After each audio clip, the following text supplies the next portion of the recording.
Ako si Marlon. Hindi ako tamad. Medyo nga lang. Hindi din ako masipag. Medyo nga lang din. Pero may pangarap sa buhay. Para sa pamilya. Ang hirap talaga ng buhay ngayon, no? Dahil sa taas ng mga bilihin. Pero tuloy ang buhay para sa pamilya. Kaya ito ako ngayon. Patuloy na lumalaban at bumabangon para sa kinabukasan ng aking pamilya. Howling day ko ngayon para mamili ng mga soft drinks, ang palamig sa mga taong laging mainit ang ulo, at alak para sa mga maoy at mga sawi sa pag-ibig. Merong ganon? Ano ba yan? Kung ano-ano na lang naiisip ko. Nadamay tuloy mga maoy at sawi sa pag-ibig sa aking pamimili. Joke lang mga kamyaw. Ubus na kasi ang mga panindang pampalamig, kaya kailangan ko na mamili.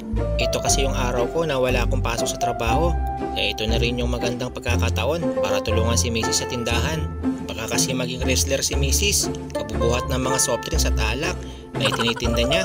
Kinakarga ko lang pala ang mga kahon ng soft drinks at alak sa motor ko para dalhin sa warehouse. Doon kasi ako mas makakamura.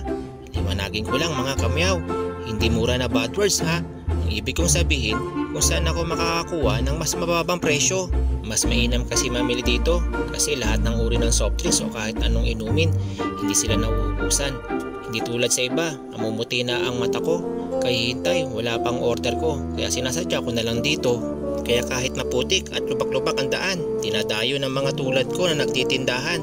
Kapitan, Mayor, baka naman. Tapos na ang eleksyon. Kailan kaya ito masisemento? Kaya pagkatapos ko mamili ng mga soft drinks sa warehouse, naisipan ko na rin mamalengke para sa pangtanghalian namin. Kaya shoutout sa inyo mga bagong kamyaw. Maraming salamat sa pagtanggap sa amin. Ang bilis talaga ng oras. Gabi na naman. Kaya bigla na naman ako napaisip kung ang Tagalog ng soft ay malambot, ang drinks ay inumin. Ano naman ang Tagalog ng soft drinks? Ang tagal-tagal ko na sa mundo, di ko pa rin alam ang Tagalog ng soft drinks. Paki-comment na lang mga kamyaw kung sino nakakaalam. Kaya ito ang inyong katropang Galablog, nag-iiwan ng kataga.